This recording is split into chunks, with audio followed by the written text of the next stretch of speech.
aku yakin dan aku percaya gitu. Tiap manusia baik itu laki-laki atau wanita punya kodratnya masing-masing.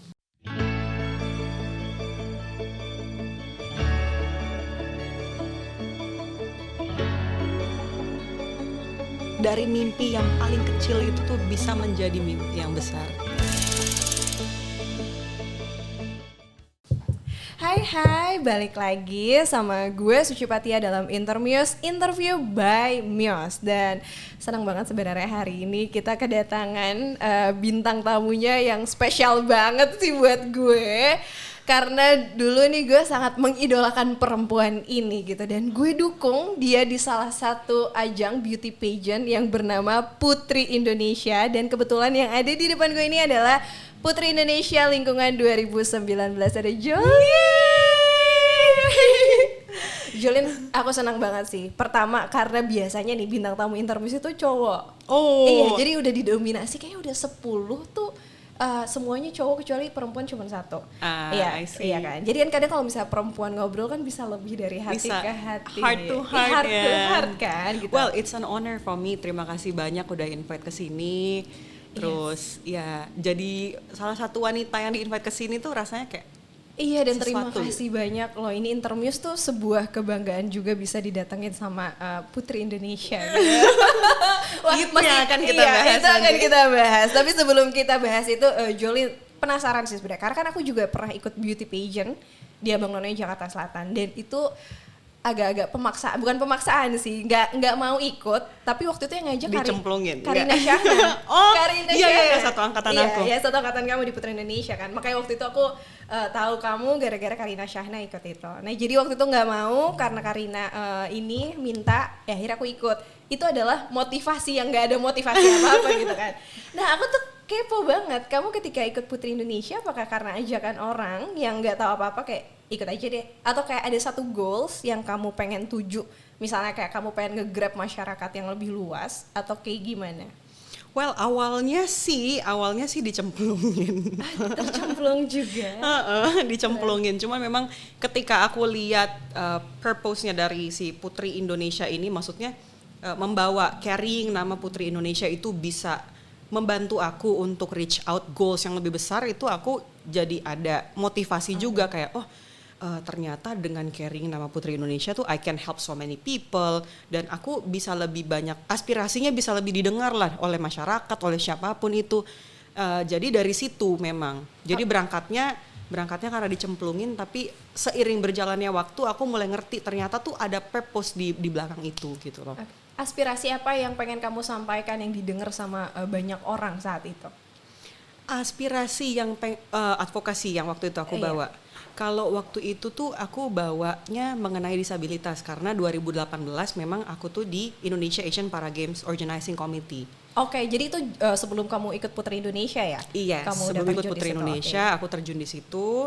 Terus kemudian ya itu yang aku bawa salah satu concernnya gitu. Nah, setelah itu aku terpilih jadi Putri Indonesia Lingkungan, nggak tahu karena mungkin aku senang hobi outdoor kali ya, outdoor activities gitu.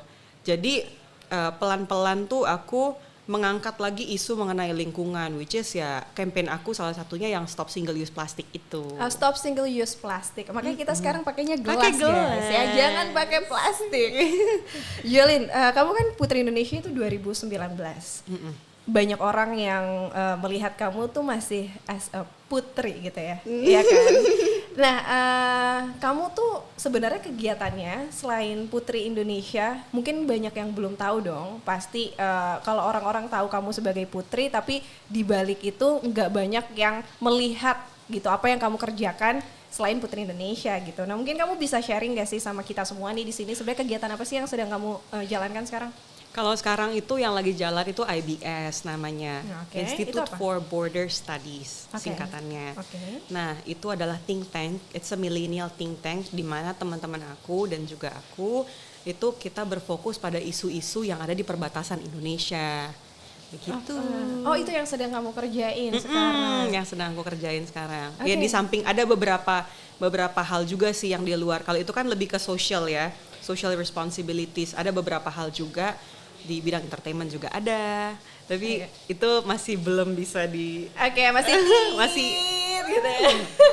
Ada beberapa sih. Oke. Tapi lebih kalau yang ke sosialnya tuh lebih ke yang itu IBS. Oke, sebelum kamu jadi Putri Indonesia, kamu kan pernah kerja kantoran juga. Terus habis itu kamu jadi Putri Indonesia, habis itu kamu bikin think tank. Perbedaan apa sih yang paling signifikan ketika kamu sebelum, saat, dan setelah menjadi Putri Indonesia? Waduh, banyak banget. Iya deh. Yang paling signifikan gitu, yang kayak kayaknya tuh berubah banget gitu dalam hidup kamu. Mungkin dari sisi ini kali ya, dari sisi fame salah satunya. Oke. Gitu, karena kan ketika kita disematkan nama Putri Indonesia itu, kita pasti lebih banyak dikenal orang dong. Balik lagi ke tadi yang kita omongin sebelumnya. Jadi tinggal bagaimana caranya tuh kita mengolah ini, this power that given to us untuk inspire other people. Gitu. Karena memang selalu yang aku tekankan itu ketika aku menjabat pun itu kita tuh menjadi Putri Indonesia tuh bukan karena kan banyak orang ya yang bilang wah Putri Indonesia, wah pasti dia sombong, pasti dia begini, pasti dia begini. Wah high class wah high maintenance nih. Wah kayak nggak mau ngobrol nih sama gue, kayak duduk sebelah sama gue nih agak gak mau nih kita.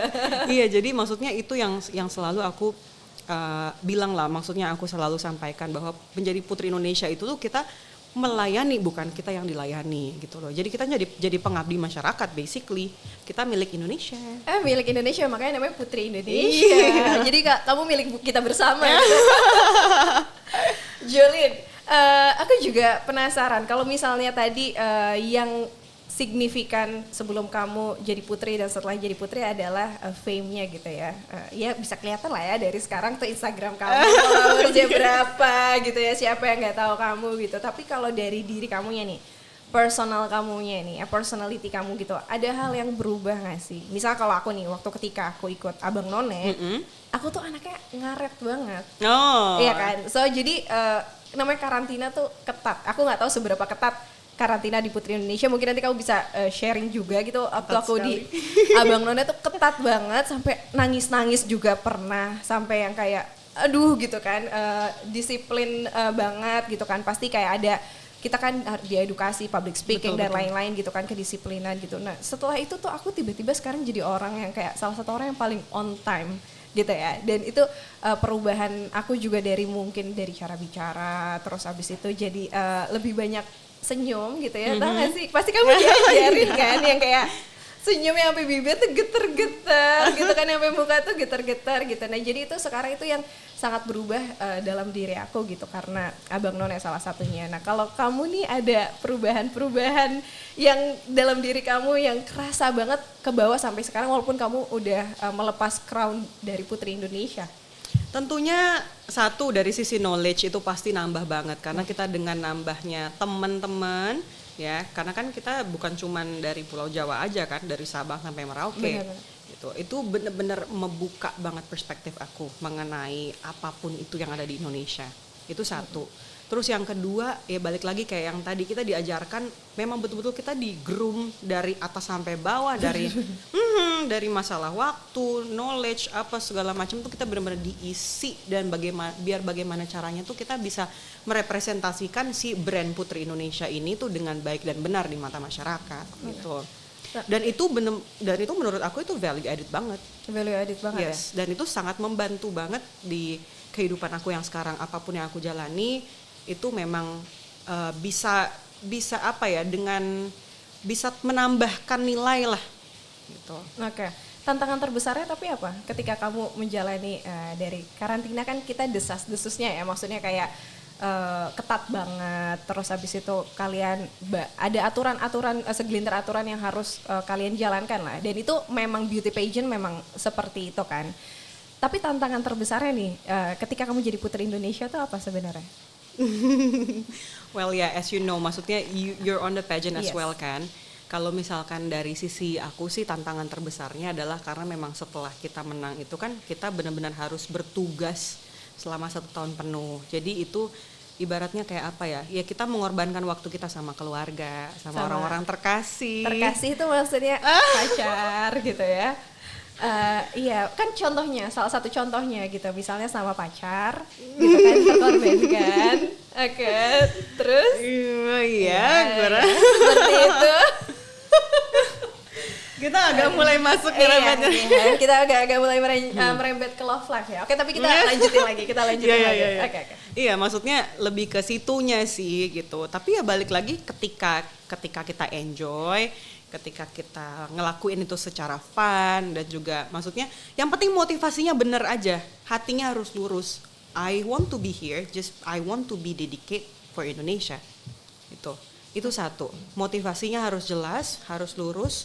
Bukan karena ada hidden agenda atau apa segala macam, ya itu memang benar-benar kayak ya kita untuk mengabdi aja gitu. Oke. Balik lagi kita memberikan diri kita untuk Indonesia gitu. Oke. Dan aku jadi penasaran gara-gara tadi kita membahas tentang masalah waktu orang terkasih nih. kita apa? Iya. Jadi kita ini jadi agak gemeter nih. Jadi agak gemeter nih. Mumpung kita ada perempuan nih. Aku tuh selalu senang sebenarnya untuk sharing pikiran gitu ya sesama perempuan karena pengen tahu gini. Sebagai Putri Indonesia, kamu pasti sering banget ya menemukan seseorang yang melihat kamu tuh sebagai perempuan yang sulit untuk diraih, sulit untuk digapai. Itu kita nggak bisa bohong lah ya. Kita nggak bisa denial. Bahkan aku seorang perempuan pun melihat wah Putri Indonesia pasti punya standar yang tinggi. Gak gitu loh. Nah itu yang mau kita bongkar di sini. Maksudnya apakah betul? Maksudnya Putri Indonesia atau harus mendapatkan pasangan yang benar-benar harus well educated gitu ya misalnya. Terus abis itu harus yang sudah very very settle atau harus yang kayak benar-benar setara gitu. Nah aku tuh pengen tahu. Kamu kan sering mendapatkan tanggapan seperti itu. Nah, pandangan kamu gimana sebagai perempuan yang berkarir gitu ya, yang punya achievement tinggi gitu, yang seringkali dilihat orang kalau misalnya punya achievement tinggi tuh sisi negatifnya terkesannya ya susah dapat pasangan gitu. Itu iya sih. Iya kan? Bagaimana dengan ibu? Ya itu juga iya. Makanya nih aku pengen tanya nih sama Jolin, gimana sesama perempuan nih? Oke, kalau itu mungkin bukan karena mungkin brand itu salah satunya juga, mungkin, tapi it's actually bukan dari sisi situ sih. Ya kita kan sebagai perempuan pasti mau memilih yang terbaik dong, because it's satu kali seumur hidup ya nggak sih, ya, bener kan? Bener. Ya, jadi kita memang benar-benar harus memilih. Aku selalu ngomong bukan ini ya, lebih ke partner in life. When it comes to partnership, kita tuh harus memilih orang yang sepadan dengan kita.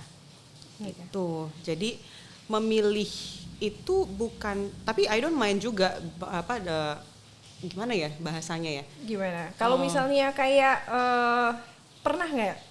Kalau kayak nggak nemu pasangan gitu, yang bermasalah dengan all your achievements gitu, yang kayak kamu tuh terlalu tinggi buat aku dan gimana gitu kamu menanggapi hal itu ketika ini tuh achievement gue tapi sisi lain dari itu gue malah kehilangan orang terkasih karena achievement yang tinggi ini gitu. Pernah. Kita ngomong jujur aja nih ya. Pernah. Kamu gimana tanggapan kamu? Suara apa tuh? Itu namanya semesta mendukung Jolin. Bahwa baiklah. Kayak dia bertepuk tangan, ayo Jolin kasih tahu kita semua tentang pengalaman kamu gitu. Baiklah. Iya pernah. Cuman memang kalau aku sih, kalau untuk masalah hati, aku selalu menyerahkan semuanya kepada yang di atas. Karena mau sebagaimanapun kita berusaha, mau sebagaimanapun kita ibaratnya gini, nggak boleh maksain. Okay. Jadi apapun yang diberikan sama Tuhan itu kita terima. Ya in terms of love life juga seperti itu. Cuman ya kadang-kadang memang ada orang-orang yang mungkin seperti Suci bilang tadi, mikirnya ya gitulah ya. Iya. Kadang orang tuh kalau agak-agak malu mau ngejawab tuh jadi ngelempar ke orang gitu ya. Jadi gimana nih gitu. Agak diplomatis. Mengenai nah, soalnya kalau masalah hati tuh memang harus diplomatis. Iya, harus diplomatis ya. Benar-benar. Tapi aku tuh seneng banget karena selain kamu, kalau misalnya masalah Putri Indonesia mungkin banyak orang yang udah tahu lah ya kamu, dan kamu sekarang bergerak di bidang lingkungan gitu. Tapi kan isi hati dan pikiran kamu ini loh yang pengen aku tahu gitu sebagai pengen dikorek-korek. Iya, sebagai seorang perempuan gitu. Padahal sebenarnya aku nggak masalah loh, maksudnya dengan yang maksudnya gimana tadi yang Suci bilang? Iya, yang harus standar tinggi, yang well educated, yang harus very very subtle, dan yang harus kayaknya setara gitu, yang pantas untuk Putri Indonesia. Kesannya tuh kayak kalau orang kantoran biasa yang kerja di gedung apa di Sudirman tuh kayak nggak bisa gitu dapetin kamu. Tapi masalahnya kan gini, masalah setara atau enggak itu kan kita yang menilai. Itu, dan itu menurut aku bukan sesuatu hal yang kayak udah ada standarisasinya, harus ada blueprintnya, kayak balik lagi at the end of the day itu yang menentukan standar itu kita sendiri, bukan sih? Iya, benar. Ya kan?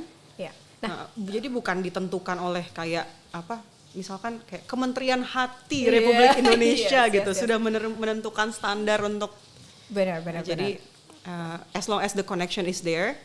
Aku setuju banget karena yang tadi juga kita sudah sempat singgung-singgung sebelum di podcast ini gitu ya, bahwa kebanyakan orang menilai ketika kita punya achievement yang tinggi, kita punya standar yang tinggi itu seolah-olah standar ini tuh dikategorisasikan sebagai dari material aja gitu kan. Padahal enggak dari situ ya. Enggak ada kan. Pas standarisasinya kita itu di strong connection-nya itu kan.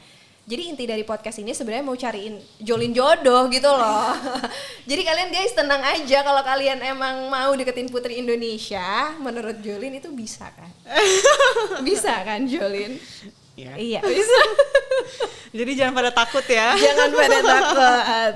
Kita dari luar biasa ya, kita tadi dari ngomongin Putri Indonesia ke lingkungan yang lagi kamu kerja, kamu Putri Indonesia lingkungan dengan IBS yang lagi kamu kerjain juga, ke masalah love life. Kita sekarang bergeser sedikit ke masalah perempuan deh. Oke. Ya kan? Aku pengen tanya juga sebagai perempuan, dan kamu kan Putri Indonesia, merepresentasikan bagaimana seorang perempuan Indonesia gitu kan. Nah aku pengen tahu sih pandangan kamu tentang masalah ya kalau misalnya ini kesetaraan gender itu kan sering banget ya kita bahas gitu, tapi ini bukan kesetaraannya yang mau aku sampaikan, tapi lebih ke ketika perempuan itu kan harusnya kan saling support each other gitu. Kadang ketika kita melihat, mungkin kamu di Putri Indonesia, aku nggak tahu ya apakah kalian saling berkompetisi, apakah kalian saling mendukung, tapi biasanya ketika kita perempuan nih melihat perempuan yang lebih tinggi, itu tuh langsung ada rasa kompetitor gitu, langsung kayak melihat ya kompetitor. Nah, makan masih banyak perempuan yang seperti itu gitu. Nah, aku pengen tahu pandangan kamu gimana sih? Sebenarnya nggak harus seperti itu ya, maksudnya gimana ya? Ya kan, ada loh. Kadang kan kalau misalnya kayak kamu di Putri Indonesia gitu, pasti kan ada berkompetisi juga kan. Namanya pageant, pasti ada rasa kompetisi. Nah, gimana caranya membangun saling support each other but still berkompetisi gitu? Karena kalau aku sih waktu pada saat aku kompetisi di Putri Indonesia tuh aku nggak ngelihat mereka tuh semua sebagai saingan, maksudnya sebagai kompetitor. Aku melihat kita semua di situ setara dan as a sister. Nah, as a sister. Gitu. Jadi menurut aku semua wanita harusnya seperti itu gitu. Kayak contoh kita dari tadi ngobrol-ngobrol, we empower one another, right? Iya, gitu. betul. Ya, menurut aku tuh harusnya semua wanita tuh harusnya seperti itu. Kalau misalnya tentang perempuan berkarir kayak gimana? Ini juga kan sering kita ada hidup di dalam budaya yang sangat ya nggak sangat ya, tapi kita hidup dalam budaya yang terkesannya tuh mengkotak-kotakan lelaki harus seperti ini, perempuan harus seperti ini gitu ya. Once ketika memang budayanya perempuan itu jadi ibu rumah tangga dan dia berkarir tuh kesannya kayak menyalahi kodrat gitu. Ya kan, bahwa kodrat perempuan itu nggak seperti itu gitu. Jangan terlalu berkarir terlalu tinggi gitu. Nah, aku pengen tahu aja sih dari pendapat kamu, karena kan kamu juga sudah nyampe setinggi ini, kamu berkarir dan dengan achievement kamu yang tinggi kayak gini, mungkin beberapa orang melihat kayak perempuan kayak gini nanti bisa jadi ibu rumah tangga nggak ya? Iya kan, Putri Indonesia itu bisa masak nggak ya, bisa ngurus anak nggak ya, jangan berkarir doang gitu. Dan itu kan jadi perdebatan kusir gitu. Iya juga sih, itu pasti akan jadi debat kusir yang nggak ada habisnya. Cuman kalau menurut aku sendiri, aku yakin dan aku percaya gitu, tiap manusia baik itu laki-laki atau wanita punya kodratnya masing-masing. Tapi sebagai perempuan yang memilih untuk tetap berkarir, aku pasti ketika aku pun ya memiliki pasangan nanti, aku pasti akan memprioritaskan keluarga aku dulu dong. Di sela-sela kegiatan aku, misalkan kalau misalkan aku lagi nggak ada kegiatan, itu aku bisa isi dengan kegiatan-kegiatan lain yang bisa juga membawa inspirasi kepada orang lain. Jadi nggak melulu harus kayak tinggal di rumah, terus kemudian ya maksudnya all those stigma yang memang perempuan tuh harus begini, perempuan tuh harus begini gitu loh. Karena kita juga udah, kalau enggak ini dong, sia-sia dong RA Kartini berjuang untuk emansipasi wanita. Benar-benar. Nah, kan? Kadang tuh laki-laki ya, ini hanya terkadang loh ya. Dan beberapa ya. Aku tidak mengeneralisasi semua laki-laki gitu, tapi terkadang beberapa orang melihat kata emansipasi ini gitu hal-hal yang menakutkan buat sebagian orang, bahwa emansipasi perempuan adalah perempuan yang mau mendominasi gitu, yang female dominated gitu ya, yang nggak mau nurut, yang berontak. Ngerti gak sih? Ada stigma-stigma seperti itu. Ada gak sih cara-cara yang udah kamu lakukan gitu untuk menunjukkan bahwa perempuan bisa berkarir, tapi perempuan juga bisa menjalani kodratnya sebagai perempuan gitu? Well, kalau itu unfortunately iya, masih banyak orang-orang yang berpikiran ke arah sana, karena memang pola pikir itu kan kita nggak bisa ubah mindset ya. Maksudnya segampang kita membalikan telapak tangan. Cuman, dan yang tadi aku bilang juga, unfortunately aku belum bisa memberikan contohnya karena aku belum berkeluarga. Tapi memang banyak sekali teman-teman aku atau kayak senior-senior dari Putri Indonesia yang sampai sekarang mereka jadi ibu rumah tangga. Bisa kok ya. Iya, dan mereka masih punya karir di luaran sana, and it's fine. Gitu. Jadi perempuan-perempuan di luar sana kalau misalkan mau berkarir ya nggak masalah. Cuman itu tadi balik lagi, ada kodrat-kodrat yang memang ketika sudah berumah tangga itu kan masalah komitmen ya. Iya betul. Iya, jadi gitu. Jadi memang komitmen itu harus dijalani. Dari laki-lakinya juga harus menjalankan komitmennya seperti apa. Itu balik lagi tinggal masalah komunikasi kok. Berarti core-nya itu di communication ya, di communication adalah kunci. Komunikasi adalah key. Communication is the key. Karena sering banget nggak sih kalau misalnya kayak kita kan punya tokoh-tokoh perempuan yang sangat luar biasa gitu, kayak Mbak Nana. Akrab banget gue manggil. Iya Mbak Nana ya, semoga jadi akrab beneran ya gitu ya. Mbak Najwa Shihab gitu, kayak Ibu Sri Mulyani, Retno Marsudi gitu, perempuan-perempuan hebat gitu. Terus banyak yang suka menyangka, mereka gimana ya gitu, setinggi itu suaminya gimana tuh, bisa ngurus rumah nggak ya, jadi orang yang berkarir bla bla bla gitu. Nah, when it comes to Putri Indonesia gitu, pacarnya gimana ya gitu ya, pasangannya tertekan nggak ya gitu. Aku boleh tutup. Iya kan, pasti kan ada pandangan-pandangan seperti itu kan. Jadi itu yang aku tadi penasaran sih, karena kan kamu masuk dalam salah satu yang Indonesia perhatikan lah, ya kan. Ketika kamu jadi Putri Indonesia, bohong kalau misalnya kita tuh nggak melihat kamu sebagai sosok panutan kita semua gitu kan. Kamu kan merepresentasikan perempuan Indonesia gitu. Nah, ini balik lagi masih masalah karir ya. Kok ini jadi perempuan dan karir gitu ya. Jadi perempuan. Tapi nggak apa-apa, as long as it can inspire. Yes, betul. Kenapa sih perempuan tuh harus berkarir ketika mereka bisa di rumah aja?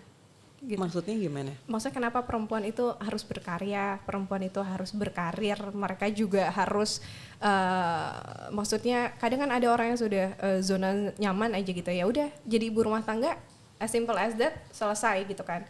Kalau misalnya emang kita bisa di rumah aja jadi ibu rumah tangga, ngurus anak, kenapa kita harus berkarya dan harus berkarir gitu? Kalau itu balik lagi ke masalah pilihan. Gitu. Ada, dan ini tidak ada yang benar, tidak ada yang salah. Kalau misalkan mau jadi ibu rumah tangga juga nggak masalah. Kalau misalkan mau jadi wanita karir juga nggak masalah.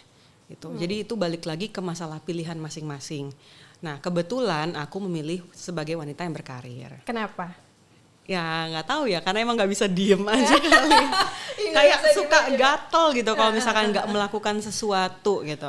Tapi kalau misalnya kamu nanti menikah, kamu akan terus tetap berkarir? Waduh, berat. Atau memang akan di rumah as istri yang sangat melayani suami dan anak-anak gitu? Kalau boleh milih? Iya, Kalau boleh milih sih pengen tetap berkarir. Oke. Tetap berkarir. Tapi ketika kamu mendapatkan pasangan yang kayak Jolin stop. Bucin ya kayaknya guys. Teng teng teng Teng, teng, teng. teng. Ini adegan ini mungkin harus di-cut kali ya. Sepertinya Kayaknya dia ada keraguan-raguan dalam matanya Jolin. Mungkin ini bisa kita bicarakan offline aja Iya. kayaknya. Kalau aku pribadi aku nggak mau sih. Karena kenapa tuh? Karena aku merasa kita tuh perempuan harus selalu produktif ya. Maksudnya bekerja itu kan bukan sesuatu yang harus cuman menghasilkan uang, ya kan? Kayak kesannya kan bekerja berkarya itu harus menghasilkan uang. Tapi ketika kita bekerja, kita kan akan terus berpikir ya nggak sih?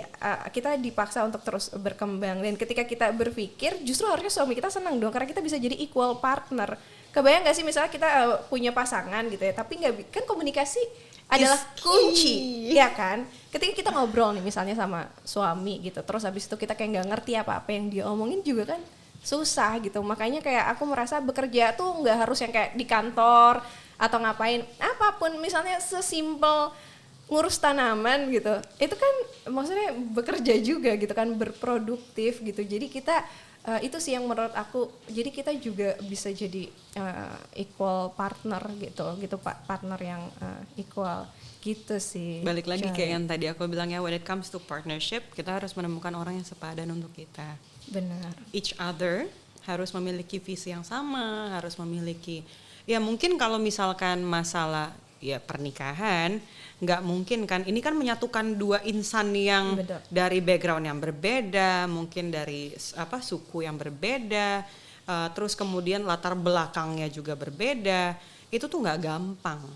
Nggak gampang, tapi aku yakin dan aku percaya bener-bener true love itu ketika kita bisa menjadikan perbedaan itu tuh menjadi satu dan kita saling memperkuat satu sama lain. Saling mengisi dan saling melengkapi. Yes. Jolly. Siapakah itu dia laki-laki beruntung itu? Tapi kita balik lagi deh. Kamu kan memilih untuk terus berkarir. Nah, sekarang kan kamu lagi fokus di IBS ini kan? Di IBS. Iya. Kamu udah punya plan-plan lagi nggak sih, apa sebenarnya kayak 5 tahun ke depan lagi kamu akan menjadi apa, 10 tahun ke depan lagi kamu jadi apa gitu. Sebuah cita-cita itu kan pasti akan terus ada gitu. Kalau aku suka banget nulis gitu. Aku mau manggil kamu Joel, Joel. Kamu panggilnya apa sih? Jolin aja, Jolin. Nggak usah kalau orang-orang manggil singkatan gitu. Jo? Jo. Jo? Oh, nggak ada L-nya ya? Enggak. Jo kayak. Iya, Jo. Ya, biar kita akrab sedikit, Jo. Jadi kalau aku tuh dalam rencana aku 5 atau 10 tahun gitu tuh, aku kan suka nulis, bikin novel gitu. Aku pengen banget tuh novel aku tuh kayaknya diangkat ke layar lebar gitu. Iya kan? Dan aku juga bergerak di bidang MC dan host gitu ya. Jadi udah punya role model sendiri tuh. Kayak Mbak Najwa Shihab, Afiani Malik gitu-gitu. Nah kalau dari kamu nih, kayak kamu, aku pengen tahu dulu nih, kayak kamu rencana dalam 5 tahun atau 10 tahun tuh kamu udah punya rencana kamu akan seperti apa gak sih? Mungkin kalau misalkan 5-10 tahun terlalu wide kali ya. Yang kita bahas 2 tahun ke depan aja deh gitu. Kalau misalkan IBS itu kan dari sisi sosial, yang pengen aku raih sebenarnya sekarang itu dalam 2 tahun ke depan itu dari sisi dunia entertainment gitu. Makanya yang tadi seperti aku bilang, yang belum bisa disampaikan itu mudah-mudahan segera terjadi, supaya nanti next time aku bisa diundang ke Muse lagi sudah membicarakan itu. Berarti ini Jolly nanti masih akan ada part 2-nya. Jadi ini nggak berhenti di sini, Nggak berhenti di sini, dan itu pertengahan tahun ini. Berarti kamu selama 2 tahun ke depan akan fokus di IBS dan masalah ini yang belum bisa kita review bicarakan ini. Kalau role model gimana? Kamu ada seseorang yang kamu jadikan acuan ya sih? Aku suka banget Amal Clooney. Amal Clooney. She's very pretty, smart, dan kayaknya humble juga. Kayak agak so kenal ya. Kenapa kamu suka sama dia? Karena aku yakin dan aku percaya ya setiap wanita tuh harus dilihatnya seperti itu. gitu. Tapi bukan berarti yang tadi kita bilang ya harus yang mendominasi atau apa, enggak gitu. Perempuan itu harus terlihat smart, classy, terus apa ya, nggak tahu, emang suka aja ngelihat perempuan kayak gitu tuh ya gitu. Kalau perempuan yang menginspirasi buat kamu itu perempuan yang seperti apa emang? Perempuan yang selalu bisa memberikan dirinya untuk orang lain. Waduh, makanya kamu jadi Putri Indonesia nih, memberikan dirinya untuk Indonesia gitu. Jadi perempuan menginspirasi menurut kamu perempuan yang bisa memberikan dirinya untuk orang lain. Iya, dia punya rasa untuk mengorbankan dirinya untuk orang lain yang lebih membutuhkan. Menurut aku itu that's the best thing that a woman can do. Dan kamu udah ada di tahap itu belum menurut kamu? Aku belum puas. Oke. Sudah ada di tahap itu tapi belum merasa puas. Aku belum puas. Aku merasa masih perlu melakukan sesuatu. Why? Karena ya menurut aku menginspirasi itu nggak cuman bisa berhenti di 1-2 tahun sih, tapi ya for the rest of our life maybe. If God, we never know. Ya, benar. Tapi kalau misalnya kita tadi ngomongin kamu belum puas dengan apa yang udah kamu capai ya, menurut aku yang udah sangat luar biasa ini, kamu sudah merepresentasikan Indonesia ke Tokyo, bahkan masuk top 8 gitu ya. Itu achievement yang mungkin kalau dari aku itu bisa jadi biggest achievement gitu ya. Tapi biggest achievement in your life, apakah ketika kamu menjadi Putri Indonesia atau ada hal lain yang di luar itu yang sebenarnya achievement itu is not all about a crown gitu ya, bukan hal-hal yang seperti itu atau gimana? Iya, waktu itu aku sempat di Jepang itu pernah speech, karena menurut aku itu maaf. Waktu di Jepang itu aku sempat speech mengenai itu. Memang menurut aku balik lagi tadi, menginspirasi orang itu selalu harus kita lakukan sebagai perempuan. Jadi gimana ya? Iya, mengenai masalah dapat crown atau enggak, itu tuh bukan menjadi nomor satu, tapi lebih kepada gimana kita menggunakan itu untuk reach out to more people. Oke, so jadi crowning ini cuma gerbang pembuka aja ya, gitu kan? Berarti selebihnya adalah setelah kamu dapat crown ini. Tapi kalau biggest achievement kamu apa nih? Biggest achievement, kalau untuk sekarang mungkin aku bisa bilang Putri Indonesia dan bisa mewakili Indonesia, membawa sash Indonesia di dada aku, itu tuh one of my biggest achievement.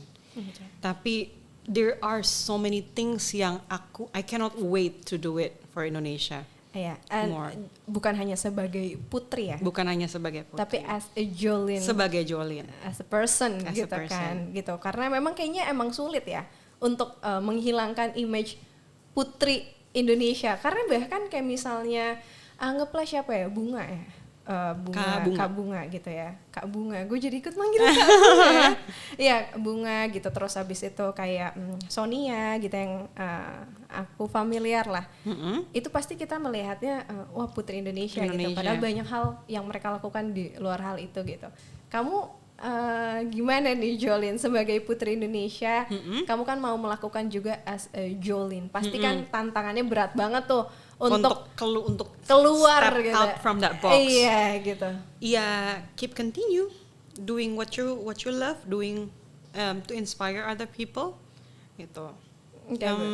Memang agak susah sih untuk keluar dari situ, karena kan memang kita berangkatnya dari situ. Tapi aku yakin dan aku percaya ketika kita balik lagi yang tadi kita bilang, ketika kita sudah melakukan apapun, kita udah sacrifice ourselves for Indonesia gitu, itu orang-orang tuh pasti akan menilai, oh ini ternyata tuh Jolinnya, atau oh, ini ternyata Sonianya, ini ternyata Kak Bunganya gitu. Kak Sonia, Kak Bung, baik semua senior aku tuh mereka sangat-sangat orang-orang yang sangat-sangat berdedikasi untuk Indonesia, dan mereka orang-orang yang willing untuk berkorban bagi Indonesia dan bagi masyarakat luas gitu. Jadi menurut aku itu hal yang memang harus kita apresiasi.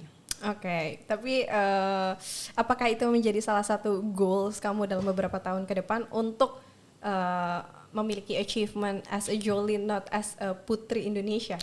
Pastinya.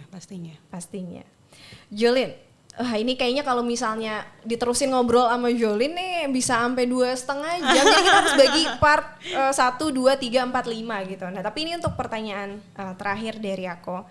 Apa sih yang paling kamu syukuri sebagai Jolin? 3 hal deh. 3 hal. 3 hal yang paling kamu syukuri. Waduh banyak soalnya jadi bingung. 3 hal aja, pilih 3 hal. 3 hal. Keluarga. Sahabat. Tenot kan belum punya, jadi nggak bisa kita masuk. Kalau udah punya bisa kita masuk ke keluarga, sahabat, satu lagi Indonesia deh. Oh Indonesia. Aman banget nggak? Aman diplomatis banget ya. Keluarga. Tadinya itu akan jadi pertanyaan terakhir, tapi jawaban terakhir kamu nih yang ketiga jadi pengen bikin aku nanya lagi nih. Jadi pertanyaan ini akan jadi pertanyaan terakhir. Emang apa yang kamu cintai dari Indonesia ini, Jolin? Banyak. Aduh, there are so many things. Kalau aku, apa yang aku suka banget dan aku bangga banget menjadi orang Indonesia adalah sebenarnya budayanya ya. Selain budayanya adalah makanannya. Kadang ya kalau misalnya kita keluar negeri gitu, bumbunya tuh gila, Indonesia tuh best deh pokoknya. Tiba-tiba jadi cinta gue sama negara gue gitu kan, yang kayak waduh makanan Indonesia tuh best. Dan budaya di sini ya, walaupun seberapa kadang kita itu memprotes, kontradiktif dengan budaya yang ada gitu kan, karena kan kadang kita juga sudah mulai ke barat-baratan nih gitu kan, terus yang budaya Indonesia wah tradisional lah, kuno lah. Tapi kembali lagi bahwa itu tuh adalah yang membuat Indonesia tuh indah gitu. Kalau dari kamu For gimana? me, sama budayanya, dan yang kedua tuh pariwisatanya. Pariwisata. Indonesia tuh sangat-sangat kaya. Best. Best. Salah satu tempat wisata yang paling kamu cinta dari Indonesia? Banyak banget, aduh. Satu. Kalau misal, well it's very hard to pick karena apa ya? Semuanya tuh punya keunikan masing-masing. Kayak sekarang kita punya 10 Bali baru. Iya. Terus apalagi namanya? Ada beberapa tempat wisata yang memang juga sudah dikenal sama masyarakat. And what's your favorite? Kalau aku, If I have to choose, iya. ya mungkin my hometown Manado. Oh Manado. Keren ya, kamu selain cinta Indonesia, cinta tanah kelahiran ya. Di Manado. Nanti kapan-kapan mungkin kita Boleh. bisa main ke sana ya. Karena aku jujur aku nggak pernah sih ke Sulawesi ya. Dan Manado tuh yang aku tahu sebenarnya ya, orangnya cantik-cantik, putih-putih kan pasti itu kan, ya kan. Kalau ketika dengar misalnya orang Sunda, apa sih ini apa kalem gitu, halus gitu kan. Kalau misalnya kayak ada stigma dari orang Jawa ya ayu gitu. Kalau Manado tuh putih-putih gitu ya, cantik-cantik gitu. Semua wanita Indonesia cantik kok. Iya, cantik. Jadi cantik itu bukan cuma putih aja ya, gitu ya, bukan. Cantik itu tidak bisa didefinisikan cuma dari warna kulit, hidung mancung atau tinggi badan gitu. Tapi coba kasih aku satu lagi deh, hal yang mungkin kita tuh nggak tahu tentang Manado. Apa ya? Yang kayak kan orang banyak kan taunya Manado ya udah sebatas itu ya. Oh orangnya Manado, oh orangnya cantik-cantik, putih-putih tuh gitu, cantik-cantik gitu. Oh pantas nih cantik, oh Manado nih gitu. Nah ada hal lain nggak sih selain hal itu? Ternyata ini tuh Manado banget gitu. Yang Manado banget ya? Makanannya pasti, of course, bubur Manado, nasi kuning dan lain-lain. Itu yang shallow-nya. Tapi kalau misalkan kita ngomong mengenai masalah yang lebih dalamnya lagi, perempuan Manado tuh tangguh-tangguh. Tangguh-tangguh. Oh jadi bukan cuma cantik doang ya, ternyata juga tangguh-tangguh. Ini bisa kita lihat salah satunya adalah ini, tangguh sekali ya, apalagi kalau misalnya udah jalan di panggung pakai crown gitu dan membawa nama Indonesia, itu apalagi kalau bukan tangguh. Jolin, thank you. Makasih banget udah mau ngobrol-ngobrol di sini dan kita senang banget. Sebenarnya tadinya mau ngomongin Putri Indonesia, tapi kayaknya ada sesuatu yang lebih dari diri kamu selain kamu itu Putri Indonesia. Maksudnya aku melihat kamu itu pantas dinilai itu as a Jolin, as a person gitu, bukan hanya Putri Indonesia. Karena kamu punya pemikiran yang begitu menarik ya. Dari tadi tentang perempuan, kita udah bahas juga tentang advokasi kamu gitu ya. Kamu juga bikin think tank gitu dan semua hal It's very amazing. Jadi aku harap kamu bisa melakukan lebih banyak hal untuk Indonesia, dan kita nggak sabar banget untuk tahu sebenarnya apa sih yang tadi di tet gitu ya, ya kan. Nah, oke, jadi nanti kita akan ngobrol lagi, dan mungkin ada yang mau kamu tambahin lagi nggak untuk khususnya untuk perempuan yang ada di Indonesia, sedikit aja. Perempuan Indonesia janganlah pernah berhenti bermimpi, karena kita nggak akan pernah tahu kalau misalkan kita berhenti bermimpi tuh besok kita akan jadi apa, ya. So dari mimpi yang paling kecil itu tuh bisa menjadi mimpi yang besar, dan dari mimpi yang besar itu bisa jadi mimpi yang lebih besar lagi. Tapi yang paling penting ketika kita bermimpi, kita harus bangun and make it happen. So make it happen. Make it happen from Jolin. Thank you so much guys. Kalau kamu tidak merasa terinspirasi berarti ada yang salah dari diri kamu. Oke, thank you Jolin sekali lagi, dan untuk semuanya semoga hal-hal yang baik yang dari kita omongin sekarang bisa kalian ambil, dan jangan lupa untuk terus nonton Intermuse karena setiap minggunya kita selalu menghadirkan bintang tamu yang bukan hanya hebat tetapi juga sangat inspiratif. Dan gue Suci Fatia. Saya Jolin. Nah, kita pamit. Bye-bye.